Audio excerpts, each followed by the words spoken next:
5 of the top cast. I think it's 5 anyway, I hope it is. But look at we're going anyway. I'm joined today by the Inner City Running. Is it a club? Inner City Running Club. Inner City Running Club. Dwayne, Edgar, and Karl Taaffe.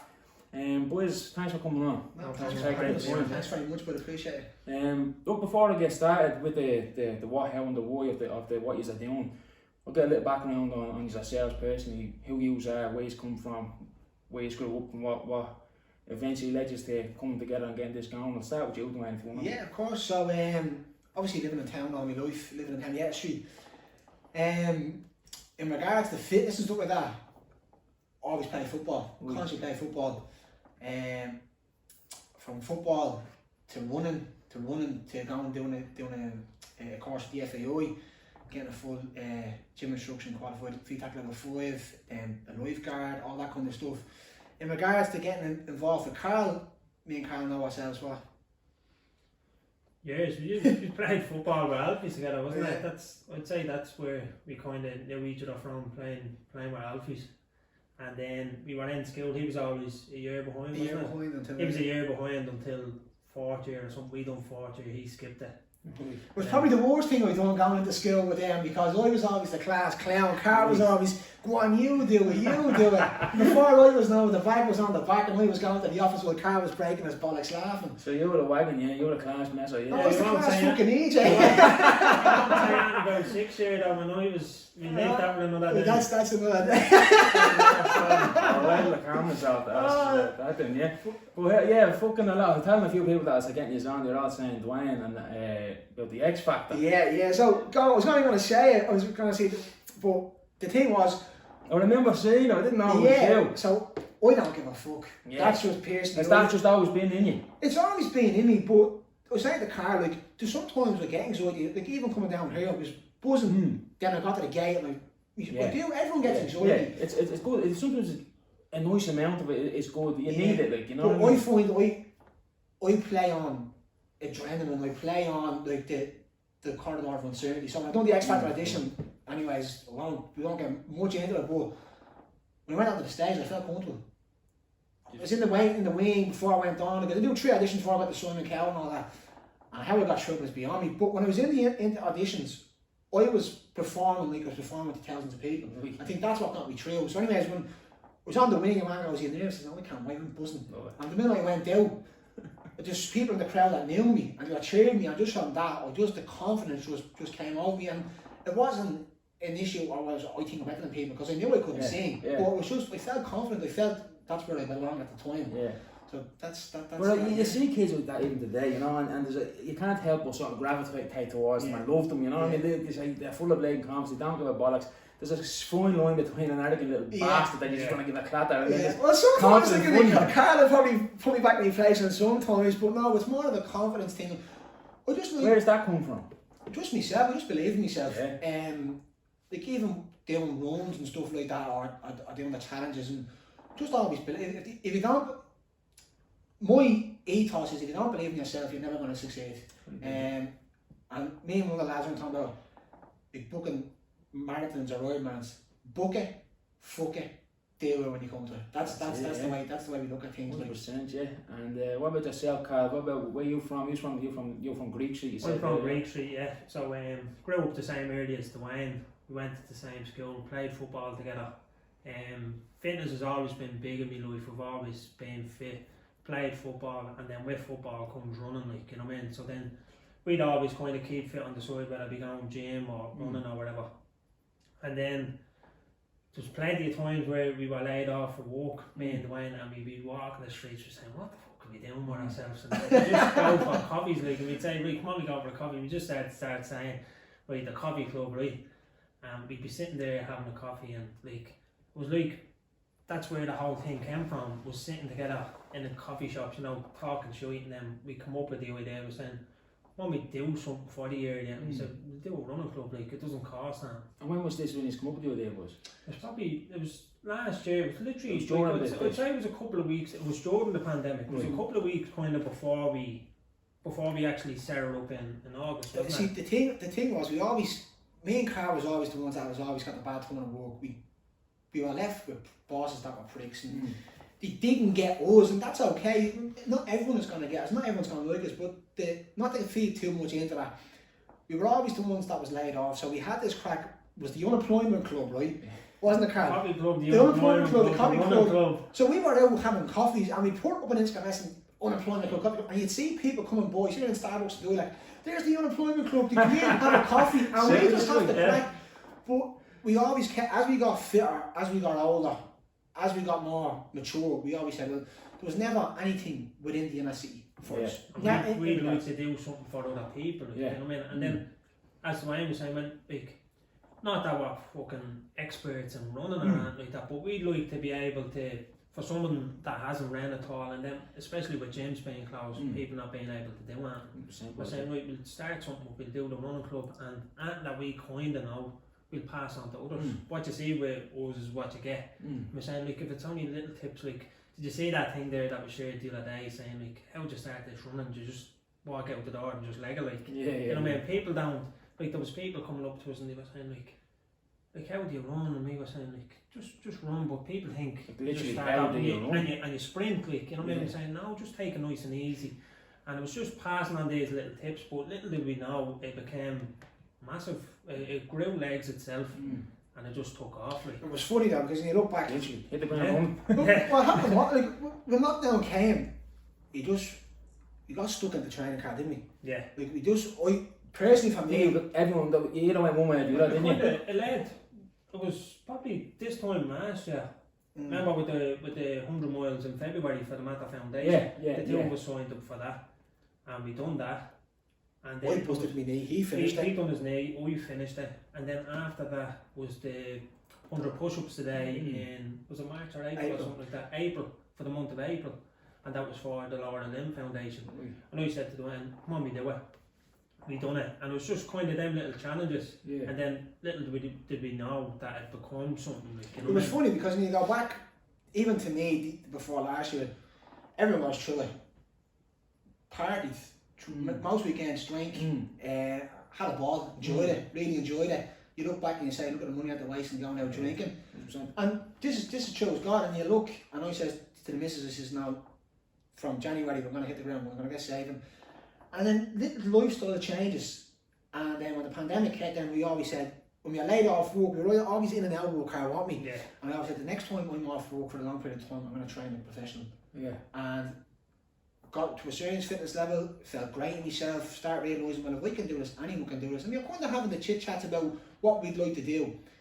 One night in the gaff, made a video, put it out there, and I finished the swim, I'll never forget it in Sea Point, and I looked at my phone and I was scrolling with all the notifications like that, and I goes to Karl, that's it, it's just the rest is history. Yeah. That was it, Karl, wasn't it? Blew up, and even with the challenge that's going on at the moment, put that video out there, and I think it has nearly 20,000 views, and then it was just like constantly notification after notification, people tagging all their friends, and it's just something, you know what I mean, to keep people occupied. Well, that's why I reached out to you, suppose, and I have to say I think it's a great idea, so fair play to he's doing it. It's definitely giving people the incentive to get out like that, because like I said there a second ago, with these lockdowns, people either go one way or the other. They either fall into ruts and they can't motivate themselves, and they need that little page. Like, you are holding people accountable to themselves now, you know what I mean? If it's even just a matter of going on their own, tagging, using it, that's holding them accountable. They know they have to do that then, you know, and it gets them off their ass, gets them out, gets them feeling good, it gets the body moving, and it gets their health improving overall.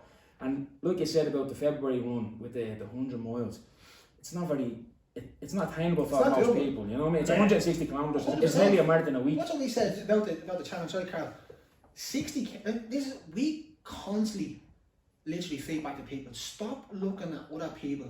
And Karl's a master of it. Karl never gets caught up. Sometimes I do, and I'll be honest, sometimes I get. Karl never gets caught up in other people, he focuses on himself, and you need to be like that. And in regards to the challenge, like 60k, people think, oh, because someone goes out and does a marathon, blah blah. To do 60k walking or running in a month is an amazing achievement, and some people don't give themselves enough credit because they get caught up on social media, and social media, that's what we always say, is used in the wrong platform. You've influencers, you've bloggers, and it's used in the wrong way. What we're doing is real, it's realistic, and it's achievable, and at the end of it, you obviously feel good. So obviously people's going to listen and watching this, it's all about stop seeing what other people are doing, focus on yourself, work on yourself, and then as before you know it, you'll start building on it. And just for anyone who is listening in, boys, if one of you want to take it away, the specifics of this current challenge. I know we're a week in, I catch us a week late. We're going to try to get this out for the week 2, and hopefully it's not too late for anyone to start, obviously, and to join in on the second week. So I just want to give the details. If you're a week behind, just carry on a week into March. You know what I mean? There's no start date or end date. If you want to start in March, start in March. It's always going to be on the page. What platforms is just on Instagram? No, we're on Instagram, Twitter, Facebook, but Instagram is the big one. Okay. I think that's the most popular. Well, if anyone's listening in and you want to get involved, it's not all about running. You can walk it as well and follow the boys on whatever platform that's on. Just on the challenge, this video, this can be it. Yeah. Just on the challenge, it's 100 press ups a day or 50 press ups a day. It's 100 squats or 50 squats, and it's either 15-second plank break and another 15-second, or else it's 30 seconds and 30 seconds. And then we ask you to do either 3 or 4 runs per week. We have it actually outlined on a vision board, so you can see it on a page, which for the first week is 4k, next week is 5k, the third week is 5k, and the last week is 6k. Right. So that accumulates to 60k overall. Brilliant. So it's broken down and it's well designed, and it is doable. And even the last one, we did starting from the club, doing the stretching session. The stretching session, like, you know what I mean? We were trying to implement, like, people, make sure you do your bit of stretching, because you are going to be sore down it. Like, it is, even down to sleep, like, you know what I mean? People don't focus on that. We were only talking about it today. We were saying, like, it's easy to go out running and go train and go to the gym, lift weights or whatever, but the important thing is literally stretching, your resting, your recovery. Like, you know, that's what allows you. That's what allows you to go the next day. It's probably a good point to then obviously say as well, like, in with the challenge with so many people engaging, where there's a lad named Karl follows, Shane Finney from Kerry. He's an ultra marathon. He ran across and cycled across Route 66 there. He's unbelievable, like, you know. And Karl actually put me on to him in regards to stretching sessions. He was foam rolling and mobility sessions for cyclists and runners and stuff like that. So as we start kind of progressing into the triathlons, we start kind of saying, listen, at the end of the day, running, cycling and swimming is great. You don't stretch, it's game over. 100%. So we reached out, we kind of had back and forwards with him, haven't we, Karl? Yeah. So he's actually going to come on and do a live stretching session with us for the club, for the challenge, and he thinks it's a great thing. So he's a massive following. He knows what he's talking about. And it's not that, it's kind of someone that me and Dwayne can kind of look up to. Exactly, and that's like you said, going back on your point earlier, it's no harm to look up to someone who has incredible accomplishments like your man there. We know your man, people I look up to, we look at David Goggins and and Jocko Willock and all these boys who are machines. I think that the mental resilience that they can instill in you, just listening to them will make you go fucking an extra 10% further. You listen to them for 5 minutes or something. But going back, there's a difference between comparing yourself to someone and being inspired by someone. You know what I mean? So you boys can look up to this fella, but you don't compare yourselves to him. You just it's part of compare yourself to the person you are yesterday. Take little snippets from each person, like, you know what I mean? Say Jacko Willock, you take his mindset, and then Goggins, you can say, well, he's just disciplined. You know what I mean? Like, it's none of this motivation. Like, I kind of walk off discipline rather than motivation, because motivation comes and goes. 100%. You know what I mean? You can wake up this morning, you're saying, right, I'm going to go out and I'm going to train all day, and then tomorrow, the next day, you'd be like, you have no motivation. 100% agree. And that's what we try to tell people. Like, it's great having this challenge, because everybody is motivating each other, but what we try to get across to people is be disciplined over motivation, because motivation comes and goes. 100%. This discipline is what will keep you going. Keep you going, And even to the David Goggins thing, so people want to be David Goggins, truthfully, fucking idiots. Why would you want to enforce your body to go through exactly what he goes through? Well, you have a full-time job, you have a family and stuff like that. He doesn't have any of that. His life. And this is what I'm trying to say. I mean, me and Karl keep trying to say, be real, be honest to who you are, be on your path, be on your journey. Don't start comparing yourself to someone that hasn't, that is his full-time job. And don't get me wrong, I read his book, I listened to his couple of his podcasts. What he's done is exceptional. But that's David Goggins. Like, that's kind of one of a kind. I don't think it'd be very hard to get to his level. Yeah, no, 100%. He's a bleeding machine. But like, it's people like him who you don't have to like reach their standard. You don't have to aim for that. But it's someone who it's a put himself from where he was to where he got to. If you can do even half of that, you've turned your life around. Yeah, 100%. Childhood and all, you know, all that KKK and all that. Like, brought up and the stuff he went through, like it was mental to overcome that, and then to go into the military and do what he done, like, was amazing. Yeah. But I think I understand what you're saying. It's not for everyone. That extra hard sort of motivation. Look, boys, I done a 12k this morning, and I'm bleeding nearly 18.5 stone. I'm heavy. Now, my main thing is weights. I lift weights. But I started getting into running in the lockdown last year. I done my first half marathon and all towards the end of last year. I want to do a full one this year, but I need to get the weight down. But my point being is, if I'm out running and I'm struggling, I'm saying to myself, come on, you fucking fat pussy. You know, like, I'm in my head, I have that. Goggins relates with me on that level, but it's not for everyone. It's like what he says with the cookie jar. You know, you're reaching into the cookie jar. And there's things that what Karl said, my first marathon I done, never forget it. It's Post got the wrong last year, cancelled. I done my knee, so it's probably a good thing that I didn't come around. So done my first marathon, Karl's done before, and 32k in Karl, was it? Yeah, we were on the coast. Never forget, it was the windiest day of lockdown. We ran out the Holt, back in around Dance Park, came back out onto the coast, and the minute the wind hit me, we kind of halted a small bit. Boom, hamstring. That was a snowball. Karl, one of the lads was ahead of me. And I'm on the ground and I'm trying to stretch my legs out. And I'm like, Karl! So Karl turns back and I'm like, you gotta stretch me out. But Karl was kind of saying the thing, the cookie jar, go back to when you're feeling tired. But reverting back off that is, if you want to be somebody, you can be whatever you aspire to be, because anything is possible. But if you want to go out and run 200k, 300k, and you want to do all these ultra marathons, right, I'll tell you, be honest with you, leave your job, leave your missus, don't have anything and focus on that. If that's what your main focus is, that's what you put all your energy into. Because has to be realistic. We're basic normal people. Like, saving from, say, mortgages, working, living at home with your ma, kids, family, social life. That's living. But if you want to go and you want to literally put all your energy into that, yeah, of course you can do it. But this is all the stuff that not that you may lose out on, but you possibly can lose out on. Definitely. Do you know what I mean? It's what you want. There has to be a balance in life. It's an addiction. It is an addiction. Like in ways it can be good, but when it comes to that kind of addiction, maybe it's bad. You know, especially when it starts. When it messes up with family life and all that, then it's you really finding the right balance is something that's key, isn't it? I'm currently trying for Ironman Mallorca, and since last year we done an Ironman 70.3. We ran our own actually triathlon, double Olympic distance for a lad in Canada that had cancer. So we start getting into triathlon. To be honest, I'm hooked. I love it. It's like a new drug, to be honest with you. And my missus always say, "Now I'm a triathlon widow." Because you're up early, you're training and blah blah, and she laughs about it. No, she's great, she's supportive and stuff like that. But it's the same thing. It's easy to get caught up in training, and without even knowing, losing out on that time. So there has to be a balance in between. 100%, yeah. And just bringing it back, boys, to what as long as that page, you're saying there's a lot of charitable causes, a lot of fundraisers that are involved, and I think that's a real inner city thing. I think people who come from the fucking the ground up, who they want to always give back. It's always the ones with the least who want to give back, isn't it? And what is a sort of interlinked with inner city helping homeless a little bit as well. I just want to talk a little bit on that. Anthony has been great with us. Right. When we first came about with the club, he reached out and he's saying, lads, any help needed, I'm here for you. And then from that, we were linked with him, and he was showing us the ins and outs on, how to get, what you're saying? Yeah, applying for the likes of, say, the grants. And that's what it was. He'd know all that stuff because that's what he does. Yeah. We wouldn't know. So he was able to help us with this, and then he was saying, right, if you want to set it up as a proper club, I'll help you. And it's probably something that we wouldn't have done if we hadn't got his guidance.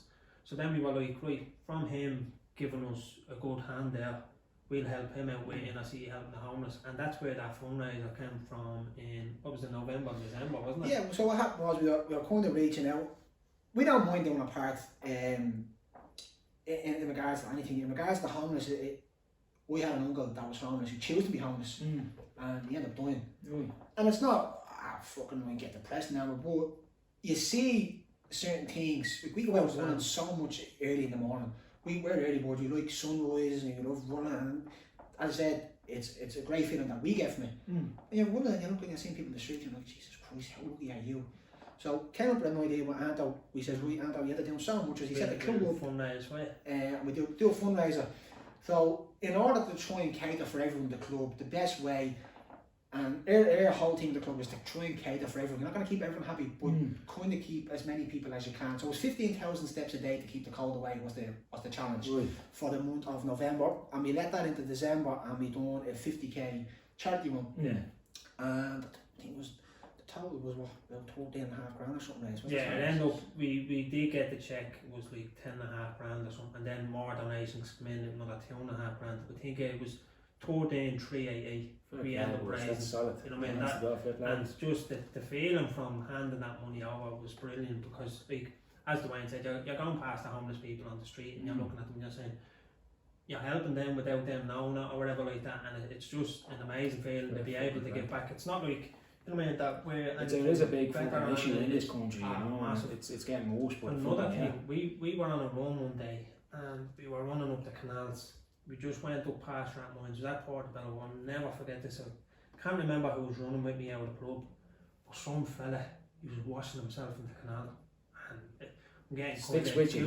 I was like, I feel kind of upset thinking about it. Like his head was going into the canal, and he was washing his head and all, had a bit of soap and all. I was saying, like, that's horrible. Nobody deserves to be homeless. And I admire the work that these charitable causes do around the area. I mean, and the volunteers, the unsung heroes of them, it is unbelievable, and they're out there every fucking night, and no matter rain, hail or snow. And look, hopefully they've come up with solutions. I know that was a thing on, I think it was RTA there a few weeks ago, I was seeing it, and there is alternatives and ways to deal with it. I remember a couple of years ago myself, I was only had to read Goggins' book actually, and I ended up doing, it was coming up to Christmas, and I said I'll do 100k in 10 days.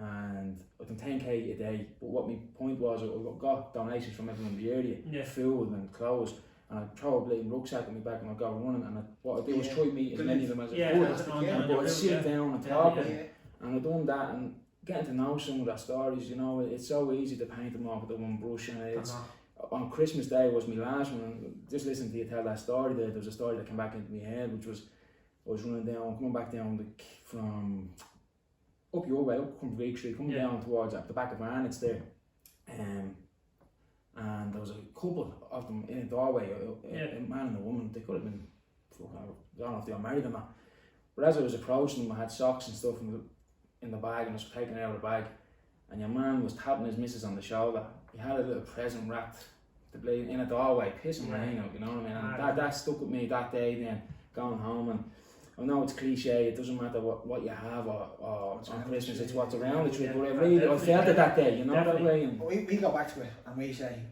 personally, different people have incentives of different things in life. Money most certainly doesn't make me happy. I couldn't care.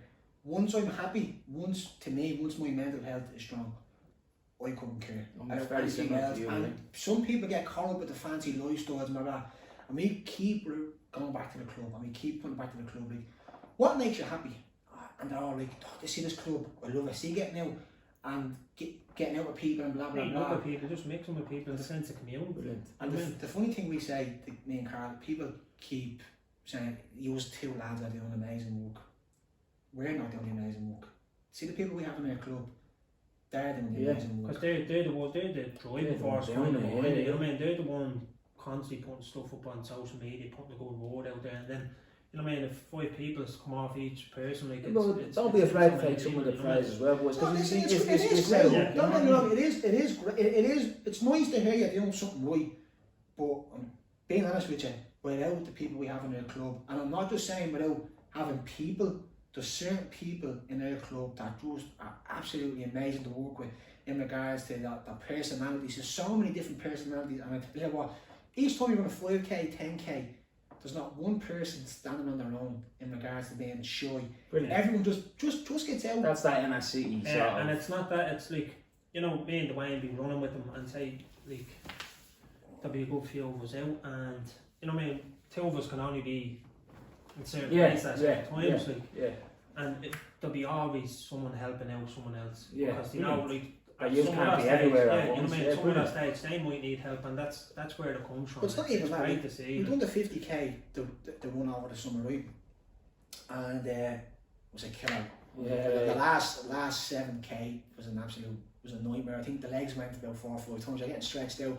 It was tough, but going back to the club, how people help you within the club, with people coming out in cars with water, with shops donating. Like when I say the inner city, to me it's Dublin 1, 7, 2, can even push to 8. There's certain areas that we're hitting. Like, we're getting people from Crumlin, we're getting people from Templeogue, we're getting people from Raheny, and these are all linking in and they're trying to help as much. Are you out running that way? Well, we'll have water here, we'll have this here, and that's what I'm going back to saying with the club. It's that community spirit. It's not just in one area. It's like we all like, whether it's Dublin 1, 2, 7, 3, whatever. It's all the fucking one people. We're all the one people. Like, people were kind of mistaken was when we first set up as well. They were saying, "Oh, is this only for people out of the inner city?" And we were saying, "No, we were saying the name of the club is the Inner City Running Club because that's where we're from. Brilliant. We're inner city." But like as Dwayne said, like there's people from Raheny, Blanche, like we don't care where anybody comes from, we'll take them in. Take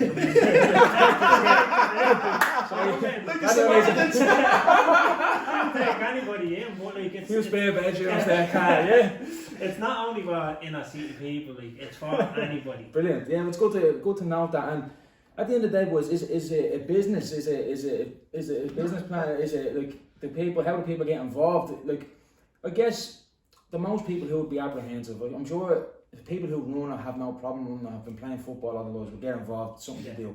But it's the ones who is probably trying to reach who have never done football in their lives. How do you that was kind of appeal to them? That was the main drive behind it. Like, it was, they were sounding bad, our ones or whatever, throwing up, and they were saying, "Oh, I can't run, I never ran before." And you're saying, "Right, that's no problem, walk." You know what I mean? If you want to walk a minute, run a minute, walk a minute, run 30 seconds or whatever, just little things. We don't mind. Like, we're called the Inner City Running Club, but people want to come up and participate and walk. That's no problem. The summer, we started in August, and the first session we had 38 people.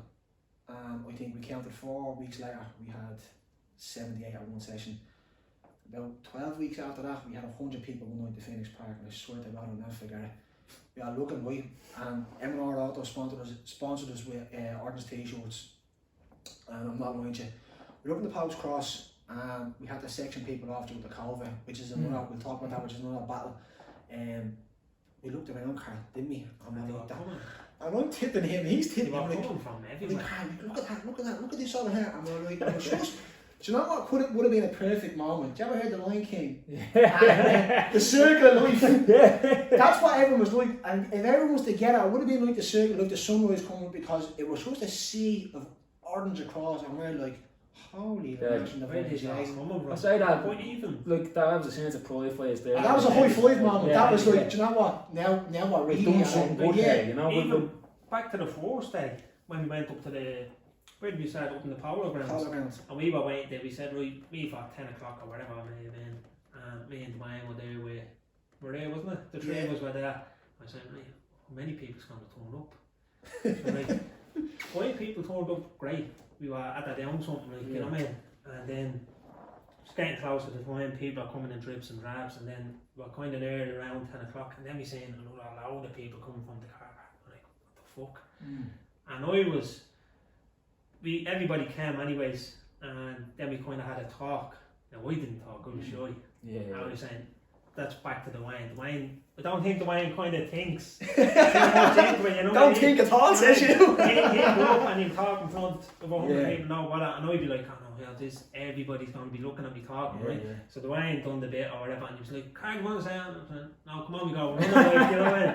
And that's, it kind of grew from there, and with the club, I kind of grew as well. Good. You know what I mean? People confidence have and me, stuff, because like public speaking is not easy for anybody. No, Jesus, no. Do you know what I mean? To go up in front of 5 people, even that you know, you're kind of like, it's a bit weird, like, but that helped me grow as well. But it's kind of that thing, it's repetition. The more you do it, the more comfortable you come doing it, and it's fantastic. People go back to, how does it work? So you have 2 different personalities with the same mindset.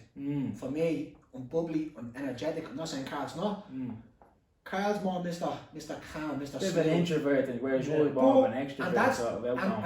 And the thing I constantly go back and say, Karl is fantastic with dealing with people. Like, so it's hard with COVID, right, when you're running, and you have two groups. So I'm at the top and I'm at the bottom.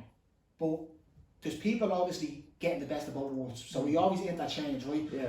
So some people, because I'm so bubbling person and I'll get on with anybody, so Karl gets on with people, but it takes kind of, would I say, sometimes it take me a bit to get into it. a bit of time to get used to. Yeah, it. and I get that. I see the shy people in the club, They gravitate they towards. gravitate to Karl, and that's where good it's that key. you have that. Yeah, That's where you it's have key. that balance. So people, as it says, that is not so outgoing. And listen, most people from town, you know, Yeah. Karl going back, and you said it, Karl, the L ones, they love it. They Show love that it. on you. They love a bit of crack and that headbangers. And you know what, they're great. They're great, yeah. And then you have the kind of the shy people, and that's where it works, where they get the best of both worlds of me and Karl. And that's where the club, in regards to attracting so many people, And nobody just feels left out at any level. I'm just bringing it back to what you said there about you had to separate because there was so many and because of the fucking times we're in now at the minute. How difficult is it for you? And I mean, I think one of the reasons why what he's doing such a great fucking thing is because with the last year or so, you have people down on one end of the spectrum and on another, just down each other's neck with bleeding, political polarisation and There's too many masks and vaccines Yeah, and- crazy. and they're all killing each other out there, Yeah. you know, and the government aren't addressing it. They're not saying, listen, you need to just fucking come together on something. So Yeah. you have actually come up with something that brings people together That's on a it. common ground. I think even to COVID, right, in regards to what way it works, and people have, well, they don't want to have this opinion, they don't want to mix with other people, and they don't want to do X, Y, and Z. It's tough trying to organise events, organise runs, organising people when restrictions are happening and stuff like that. Me personally might get shot in the face for saying it. I'm anti-lockdown in regards to me, you've seen so many people suffer with mental health. Yeah. How many people realistically over the long term are you going to kill mental health issues, keep them locked up? Some people may say, well, how many people are you going to save by keeping people locked in? And that's where the argument comes in. You know, me personally, I'm anti-lockdown. I feel get out, okay, adhere to the restrictions and government guidelines in regards to if it's 15 in a pod or whatever it may be. We've had numerous of arguments with people, like even when one of them pods of 15, these are not social distancing, and they're just people throwing their aura.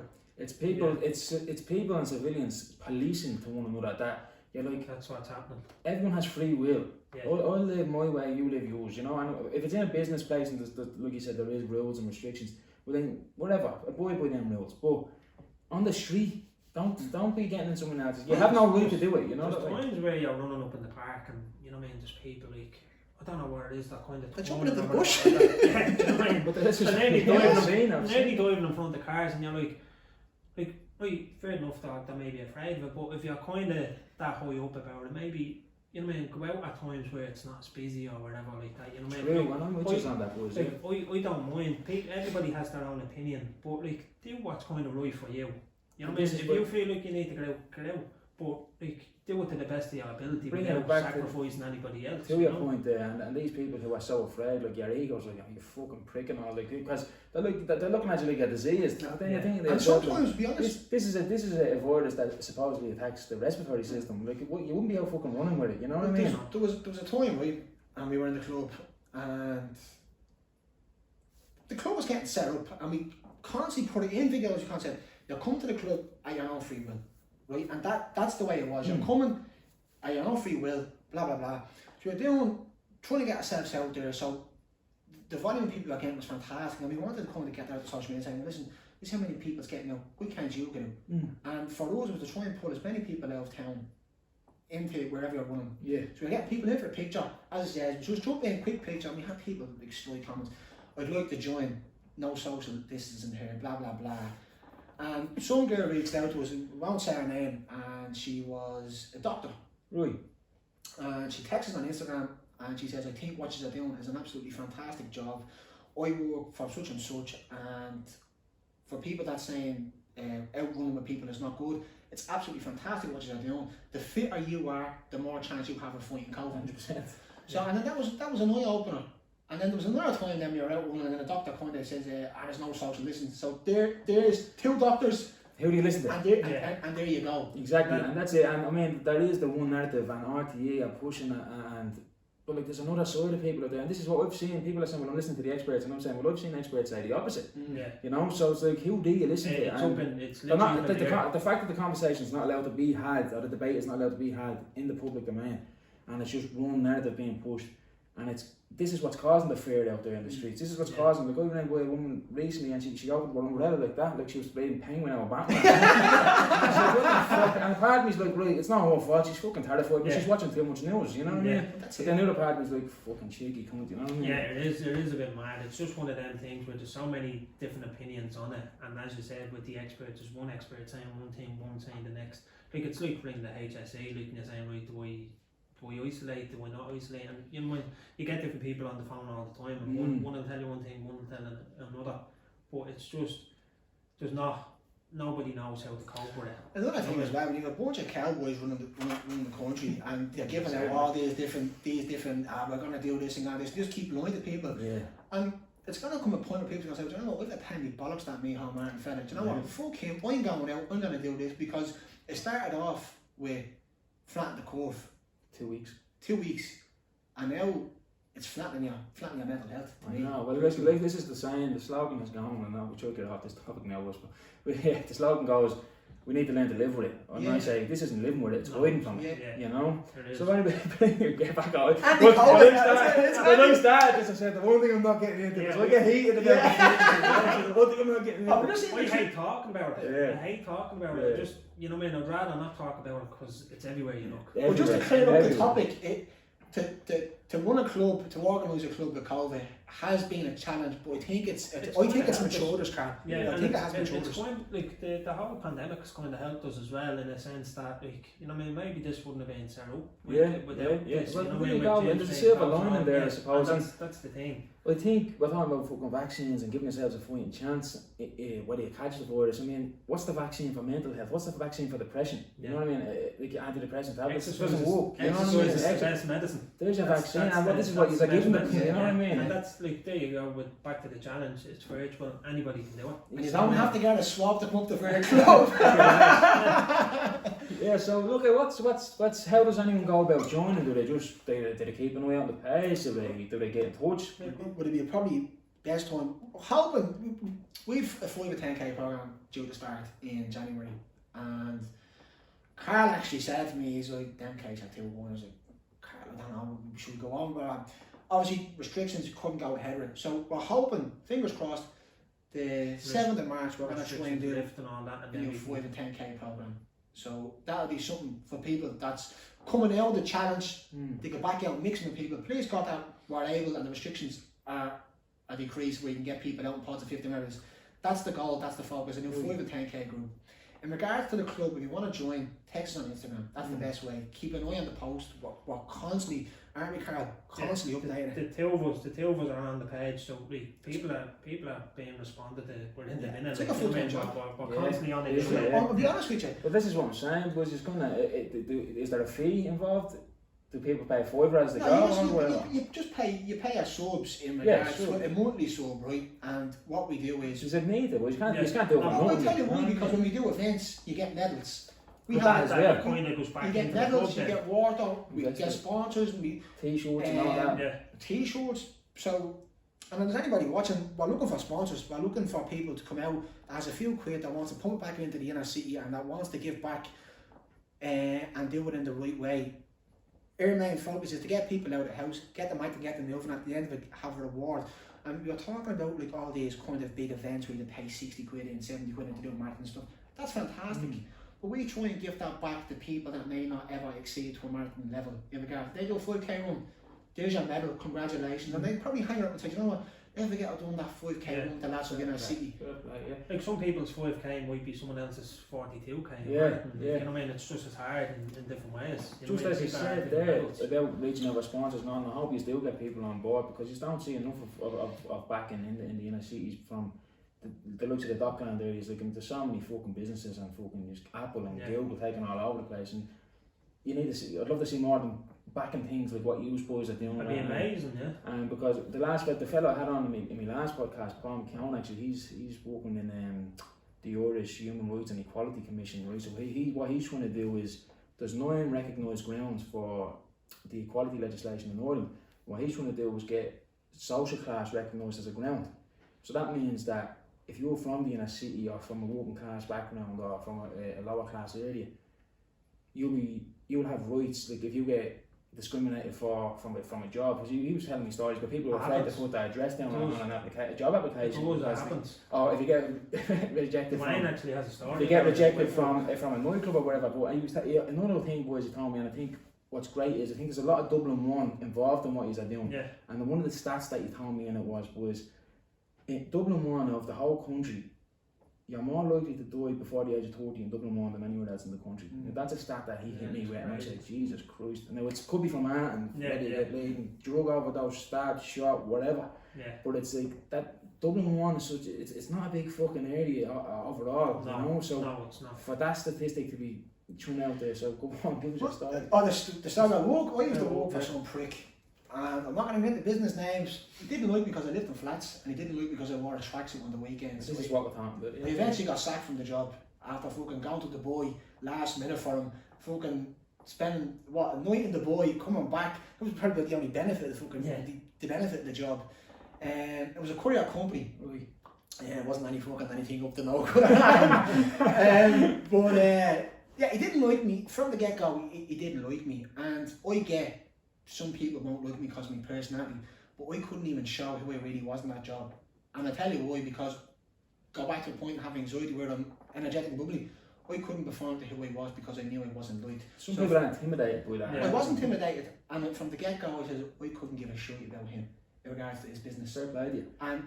And I found a new job that I work for, and see the lads I work for, I loved them because they give me so much time, and when I'm work, I'm saying I can't work hard for these boys.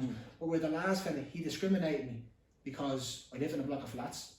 I wore a tracksuit on the weekend. If you wore a tracksuit, you were a knacker. Now bear in mind, this fella bought clothes at a second-hand shop and had his own business. Dwayne would be on the phone to me, he'd be coming home from work and he'd be in the height when he'd be saying, like, he's constantly kind of poking. This is the thing, so if he gets, this bill is in the second stage now on the dial, and goes to the third stage and gets passed, you'll be able to take action against that. Right now, you can't do fuck all about it. It's just crazy, and I think another thing as well, and without getting too much into it, we all know living in town gets a bad name. Yeah. We all know. Yeah.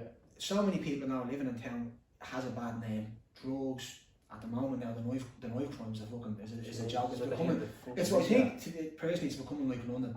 And it's constantly in the media. It's a disadvantaged area, it's this and that. The amount of people from in town that as it's a community, when something happens, when shit hits the fan in a block of flats, if someone dies, all the elements are together. Or if it's something further in the area, if someone's going through a hard time with cancer or whatever it may be, the fundraising, the force to reach out. And people don't realise that the inner city is not all about drugs, it's not all about negative people. There's so many positive things, Exhibit A, we're doing so many positive things, and you can see over the last so many years then as well, there's been an awful lot of negativity in around the drugs and gangland and all this kind of stuff. And now you look at all those kind of areas that kind of wouldn't get on with each other. We have people come from Sheriff Street, we have people come from Cabra, we have people come from O'Devaney, we have people come from Oliver Bond. These are all integrating and they're all coming together. And it's, as I said, the NRC is becoming one again. That common ground. That's brilliant. That's again the common ground among them, sort of where there's animosity and where there's this sort of fucking back of the mind, fucking south side, north side bollocks, you know. That's what years ago when we were probably 13, 14, like, and you're meeting on the bridge to fight the south side. That was mad. And Karl would always be at the top, I'd be at the back, and the minute I seen the bullet, I'd be gone. It was more of a chasing match, you know. It was always like fucking cat and mouse. What was that all about? That's just madness. That, I suppose it's just kids being kids or whatever, but like, it's not what it should be. Like, you know what I mean? We're all one. I don't think it's as bad today, obviously, but like you said, I remember the days we'd be bleeding all on the bridge, meeting up, and it was just completely out of fucking boredom, wasn't it? Like, it was just like, they were just enemies for fucking no reason, and this is all the division, you know what I mean? And again, it's once people start to integrate, you realise, well, hold on, when you sit down and you have a fucking conversation with someone, you realise, well, hold on a minute, these are just fucking the exact same people as I am, like, you know what I mean? So, and you get talking to people, there's so many things you have in common over. And then before you know it, then you go to, we done a course in Irishtown, the FAI, hands down, crap, best year of your life. Yeah. People that say, Yeah, no, but you're a professional footballer for a year. You're getting, what, it was 200 quid a week. You're going around in island gear. You're training every day. You're in the gym every day. But you're also getting your education, which I feel like level 5. Yeah, coming out and as stuff a like that. fitness instructor and that. And Jerry Davis actually is the head coordinator over there in FE Irishtown. And there's one in Cabra. Now I think there's 6 or 7 now in the country. So if this even podcast hit anywhere around the island, which I hope it does, if you're into football, you're coming out of school and you're undecided about what you want to do, get into that course. It'll keep you grounded.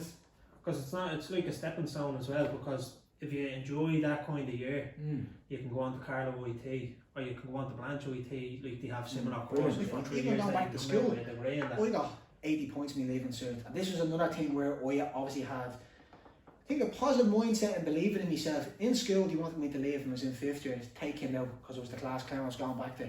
And my man said, I'm not taking him out and putting him to first. And I was thinking, put me to first, man, you're a great bit of crack. And I'm obviously delighted that she didn't.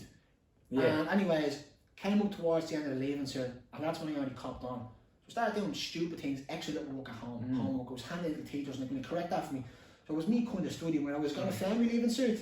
Now, I didn't do higher level stuff, did foundation and I did ordinary stuff.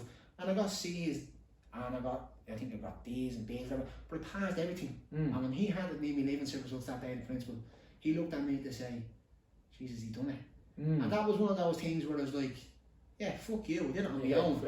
And going back to the course, with 80 points I got from my leaving cert, I ended up accumulating 430 points off that course. Do you know what I mean? So if you feel like in school where school's not for everyone, which it wasn't for me because of the attention span of a goldfish, and that's okay.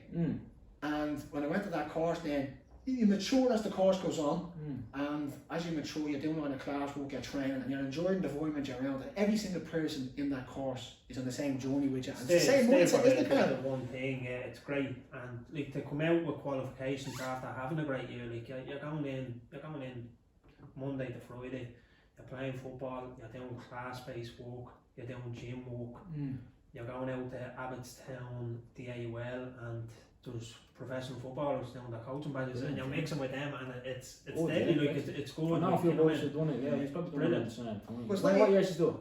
Oh, Jesus. I've I don't know, 6 years now. You still together? About 8 years ago now. A year ahead of me. About 8 years before ago. me or something. Yeah. Yeah. I done it, and then Karl done it, and then it was funny though, because like I was telling him all the buzz about it.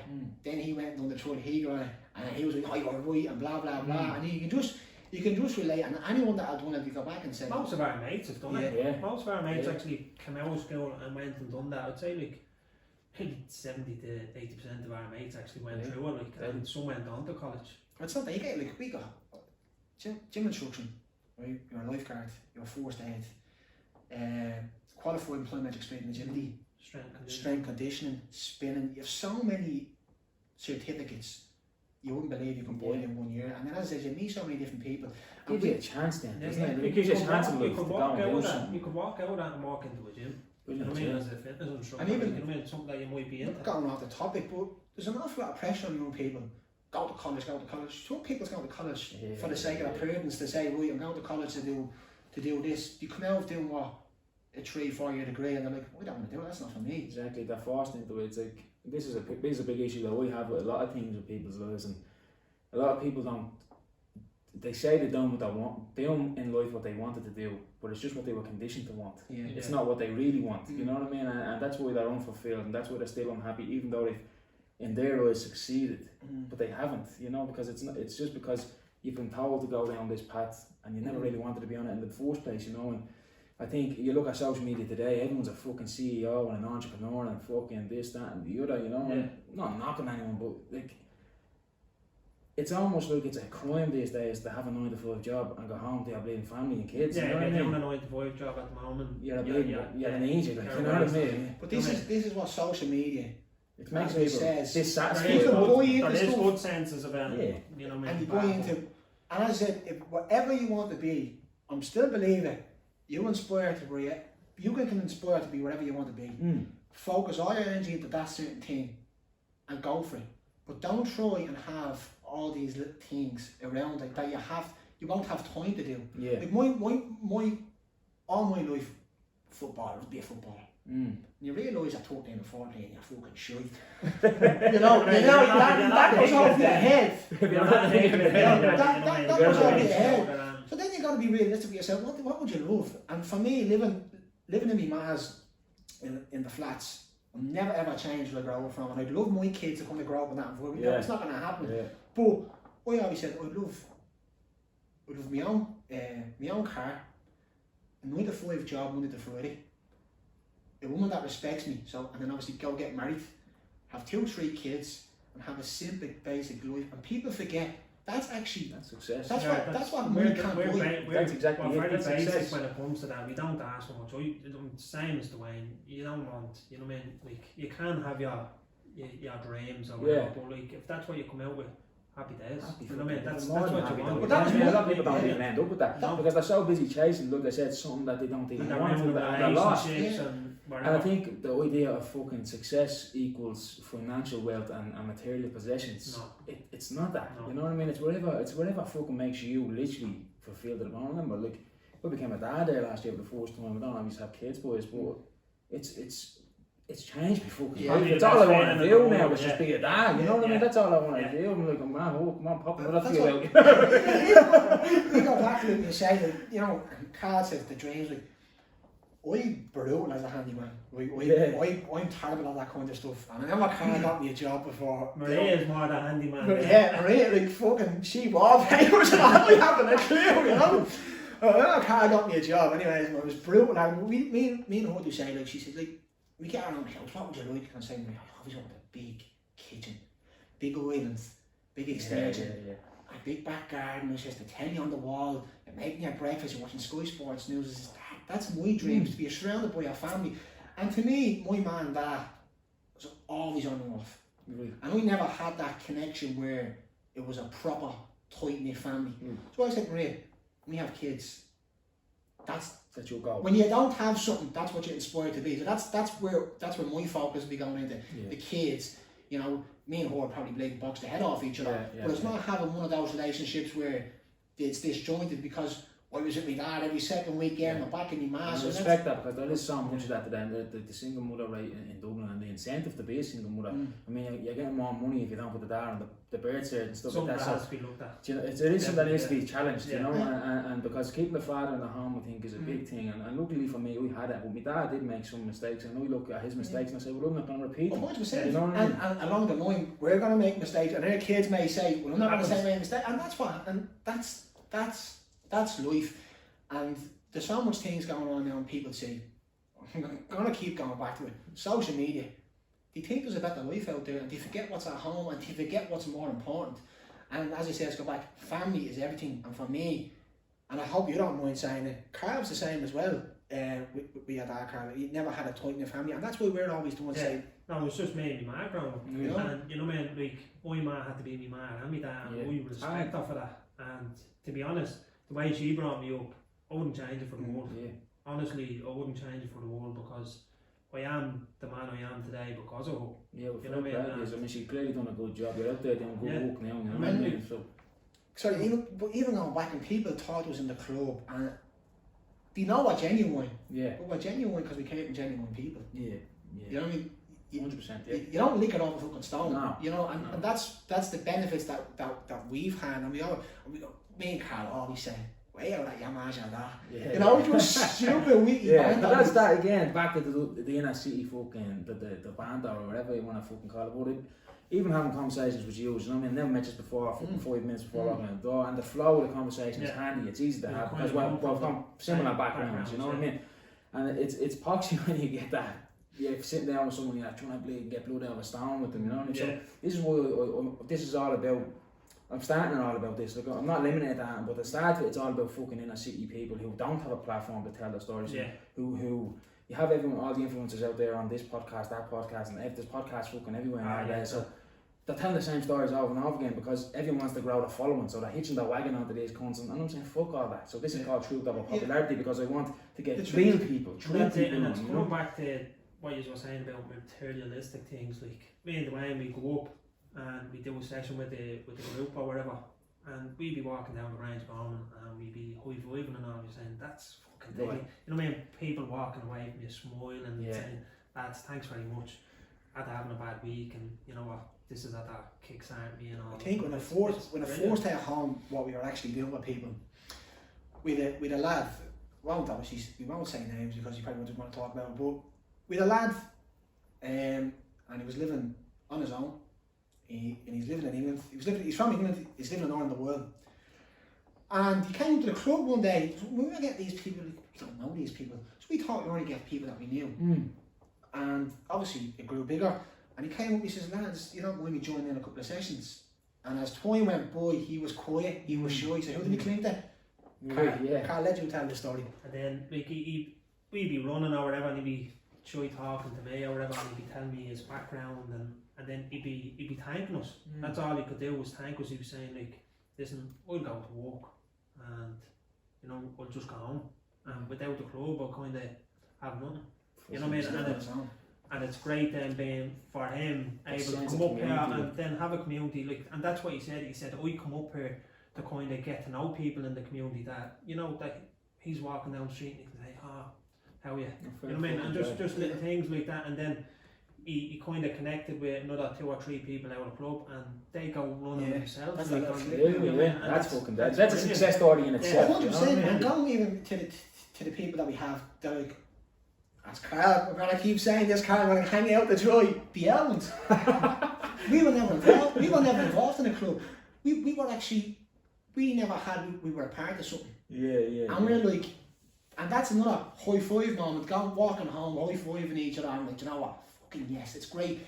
And we have WhatsApp groups and the buzz between the groups and stuff like that. And like everyone, like if someone, even on the runs, if someone is falling behind, you get people like. Me and Karl always had this thing. We'll wait to see how much they come together. Yeah. So even when we do new 5k groups, we wait to see if they gel themselves. And then what happens is you see people on a run where me and Karl are saying, well, come on, keep going, don't give up. And then you see someone like their partner. So me and you don't know each other. Keep going. And it's just them little things that put the smile on your face. Good vibrations, like it's just that motivation. It's great just seeing people kind of stepping out saying, like, I know I'm not like a leader or whatever, but I see. And let's be honest, in this country we're all bleeding begrudging, cranky, the cunt. So when you see the opposite of people encouraging one another and wanting the best for one another, because there is a lot of it, like you said, in the inner city community and the spirit, it's great to fucking see, boys. But look, we're coming close to the end, so before we wrap it up, I'll just say fair fucking play these again. I respect everything they're doing, and long may it last, and I hope it's nothing but success, and the more people you reach, the better. If you want to just look into the camera and take it away where anyone can reach, is there any final message? For anybody that's looking to join, you can contact us through the page. We'll get back onto you. You don't need to be able to run or know how to run or ever ran before. You can come up, you can walk, you can do anything. We're just trying to create a community, bring people together and just get people active. And you were supposed to be the shy one. Listen, no, you had the man on the head. We will wrap it up. Lads, nice. Listen, thanks very much. I'm enjoying that. It's only an hour. I would have kept it fucking going there. I thought you were getting breakfast. We were walking down there and I said, I'm only going to be taught what's going to happen, and just flow.